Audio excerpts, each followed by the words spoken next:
que a gente tem é que o Bahia vai formalizar uma proposta para o Nestor nos próximos dias. Queria saber de como é que está essa negociação, se já chegou algo em vocês de fato, e se é um jogador que, tendo em vista o limite de gasto, vocês estão dispostos de fato a vender.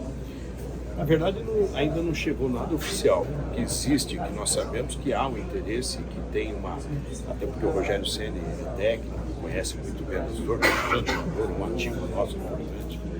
Mas futebol é assim, se vier uma proposta, se ela vier oficializada e que seja bom para o São Paulo e bom para o atleta também, ele pensa na carreira. Né? O Nestor foi fundamental, fez o gol do campeonato, mas é uma pessoa que eu sempre brinco que os meninos de Cotia devem voar, né? Eles devem ganhar o mundo. E no caso do Nestor, se acontecer uma proposta, nós vamos examinar, desde que seja boa para o clube, mas não chegou nada oficialmente. Júlio, como é que a comissão técnica vê essa pré-temporada que vai ser realizada nos Estados Unidos, uma antecipação do Campeonato Paulista que vocês conseguiram adiar ali um pouquinho a estreia do São Paulo? Como foi essa conversa com o Luiz Zubeldia sobre o Campeonato Estadual? Olha, o Zubeldia e a comissão, eles têm tido uma compreensão muito grande, entendendo as questões do Brasil, de calendário, mas também entendem que nós, dirigentes, estamos lutando para a melhoria da condição do atleta. Vocês viram as nossas manifestações no sentido de não entender esse absurdo que se pretendia começar os estaduais dia 8 de janeiro. Seria um desserviço. Já é apertado o dia 15, que no nosso caso pode ser dia 19, enfim. Mas nós estamos compreendendo a situação e acreditando também que a comissão técnica, nesse período, vai preparar o time nas suas alternativas várias que tem hoje no elenco, para tentar começar uma temporada equilibrada e que não comprometa a questão física dos jogadores.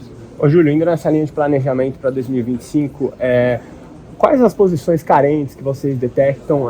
Já tem rolado conversas com o Zubeldia nesse sentido? Óbvio que os gastos serão menores nos próximos anos do São Paulo, mas ainda assim, oportunidades de mercado vão ser vistas, e quais posições especificamente que você considera importante buscar? Olha, nós sempre discutimos com eles, e já começamos esse planejamento com o Zubeldia, com sua comissão, com o município, os diretores, no sentido de entender que com a saída do Wellington, a lateral esquerda é uma necessidade, a lateral direita também nós precisamos reforçar, e a zaga também composta, o meio campo mais ou menos organizado. Talvez o meio armador seja um jogador que faça a criatividade no campo. Então, eu estou colocando assim, de forma bem simples, claro, sem falar todo o planejamento, porque tem questões sigilosas, mas a olho que o torcedor conhece, nós precisamos de laterais, nós precisamos talvez de um meia criativo. Tentamos que esse meia fosse o Rames, não deu certo. Uma pessoa que tem qualidade que ele tem, que tenha desenvolvimento esportivo de alta performance. Esse é o nosso sonho de consumo. É fácil? Claro que não. Nós temos limitações e não é só nós, todos nós temos, a não ser os clubes que têm já uma outra composição e ter feito o que nós estamos fazendo agora no passado. Em cima de mercado, Júlio, o Wendel é sempre o nome especulado também, que sai na imprensa e redes sociais. Como é que você lida com essa conversa com ele e tem de fato uma negociação em curso ou só informalidade até o momento? Olha, o Wendel eu sempre gostei, toda a nossa comissão gosta, a nossa diretoria. Eu conheci pessoalmente na Copa América e tive momentos de conversa com ele, com o nosso goleiro Rafael, que são amigos, e eu senti que ele, se vier ao Brasil, ele tem muito interesse de vir para o São Paulo. Agora, é aquela coisa que, quando a gente fala isso, às vezes as pessoas falam, o presidente está falando que futebol é dinâmico. É mesmo. De repente, se ele tiver alguma proposta no outro centro, na Europa, que continue por lá, vai pesar bastante na decisão. Mas nós estamos conversando. A conversa não chegou num ponto maduro de proposta, mas estamos conversando no sentido para que ele converse com a família. É o mesmo processo que aconteceu com o Lucas. E nós acreditamos muito no potencial dele. Agora, futebol e negócio de futebol é só quando tiver tudo apalavrado e assinado. Ô presidente, dentro das próprias técnicas do colega aqui, vocês trabalham com um número máximo de contratações que o São Paulo vai poder fazer na próxima temporada, até por causa da criação do fundo, pagamentos de dívidas, vai ter um limite aí de contratações? Sim, nós temos um limite, que é um valor cifrado no orçamento, e cumprir o orçamento. Isso não vai também paralisar a questão do elenco. Futebol tem chegadas e partidas. Tem jogador 1, 2, 3, 4 que podem sair e pode chegar 1, 2, 3, 4. O que interessa é que a composição do elenco ela está bem formatada. Se você analisar bem, nós temos hoje uma zaga completa, precisamos reforçar as laterais e o meio. As extremas hoje nós temos o Ferreirinha do lado esquerdo, que joga o William também, se precisar. Do lado direito tem o Rato, tem o Eric, e tem o Henrique, ainda o menino da base. Lá nós temos o Caleri e o André Silva. Então é um elenco que tem aí boas opções. Então talvez pontualmente 3 posições, eu acho que pode ajudar bastante nesse elenco. Agora a limitação orçamentária e a criatividade, porque você pode contratar com empréstimo, pagando depois o fluxo, se ele performar, o jogador candidato a jogar no São Paulo. Ou você parcela, quer dizer, você tem instrumentos que você não oprime a pressão orçamentária. E a nossa área de futebol é muito criativa, ela vai buscar essa alternativa e nós vamos ficar tendo. O que nós não podemos é fazer nenhum ato fora da curva. Veja, esse ano nós vamos ter um grande déficit, tudo que foi planejado mesmo, porque nós não vendemos ninguém, apostamos muito naquelas conquistas importantes que foi a Copa do Brasil, Supercopa, antes do Paulistão, e agora nós vamos observar a prioridade de um equilíbrio financeiro, mas trazendo jogadores com perfil competitivo.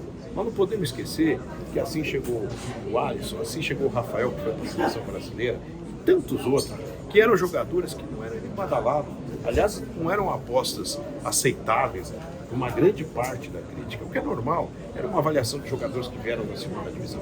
E quando você vê o Alisson voltar no tempo recorde, e eu quero cumprimentar também a nossa área médica, que está conseguindo esse êxito, e o Pablo agora chegando, o time vai ficar mais forte. Então, a complementação com algumas peças vai fazer o time ainda mais competitivo. Ô Júlio, eu queria falar justamente sobre o planejamento desse ano, porque desse ano, os focos, você sempre deixou claro que foi a Copa do Brasil e Libertadores, não mata-matas. Eu queria saber se com o fundo e com o planejamento financeiro para o ano que vem, possa ser o Brasileirão, possa ser principalmente, por exemplo, uma Copa do Brasil ou uma Libertadores em específico. Sabe que é difícil você cravar uma competição? Quando eu vejo que o São Paulo, hoje nessa data, está em 6º lugar do Brasileirão, é a nossa melhor performance dos últimos 3 anos. Então, eu acho que é importante o São Paulo ir bem em todas as competições, dentro do possível. Então, esse ano nós fomos eliminados pelo Botafogo, num jogo dramático, depois com o Atlético Mineiro, mas chegamos firme. E no Brasileiro nós estamos disputando a fase de grupo da Libertadores. O interesse é nesse calendário, porque se você estipulou uma prioridade e se você não vai bem nessa prioridade, você abandonou as competições importantes, que é o Brasileirão, por exemplo. Então nós temos que fazer um planejamento que contemple o quê? Um grande elenco, ou elenco que dê alternativa para você fazer, não um rodízio, mas você, conforme a necessidade fisiológica, física, você escalar um ou outro. É muito jogo. Então não dá para a gente dizer assim, olha, vamos priorizar a Libertadores, a Copa do Brasil. Nós vamos tentar priorizar os jogos todos do nosso calendário. Presidente, você citou a lateral direita como uma posição a buscar na próxima temporada. Como é que está a renovação do Rafinha, vocês estão conversando, e aproveitando também sobre renovações do Luiz Gustavo, por favor? Então, no caso do Rafinha e do Luiz Gustavo, nós nunca conversamos ainda sobre renovação, até porque nós acreditamos que com o fim da temporada, nós vamos ter tranquilidade. E eles mesmos, com a família, poderão discutir melhor essa condição. São 2 baita jogadores, o Rafinha tem uma história, foi campeão aqui com a gente, que era um sonho dele, era um sonho nosso. O Luiz, não precisa nem dizer também. Então nós estamos aguardando, mas a nossa expectativa é que a gente avance no tempo certo. Nós vamos conversar após a última rodada, que, salvo engano, é contra o Botafogo. É o último jogo. Aí, em seguida, nós trabalhamos com eles, falamos com eles e com seus representantes. Presidente, o São Paulo foi vice-campeão do Paulistão Sub-20 esse final de semana, né, na sexta-feira. Está vivo ainda na Copa do Brasil. Como é que o senhor vê a incorporação desses meninos de Cotia, né? Principalmente o Rian Francisco, Ferreira, que são nomes aí que estão se destacando, e não sei se já tem alguma conversa com o Zubeldia de levá-los para a Florida Cup ou até aproveitar algum desses meninos no Paulistão, no início do Paulistão. Tem alguma conversa nesse sentido, não? Tem. Nós estamos conversando porque, assim como nós fizemos transição no passado com o Beraldo, com o Pablo, com o Henrique, com o Moreira, com o Wellington, nós vamos fazer agora também. Só não sabemos a delegação para Orlando se eles vão fazer parte, porque tem a Copinha também, que é um campeonato importante, embora nós não queremos ganhar títulos, só ganhar títulos na base, nós queremos revelar jogadores. Então essa é uma reunião que nós vamos fazer para definir. Tem a chance, Ferreira, então... tem o Rian, tem o Igor, tem jogadores com grande potencial para que a gente possa aproveitar e fazer dessa pré-temporada uma vista em todas as suas qualidades, porque o regional pode começar, inclusive, com alguns jogadores da base representando a gente. Estão indo todos muito bem. A base será uma prioridade dessa parte da gestão desses últimos 2 anos e nós vamos abraçar a revelação de atletas. Qual?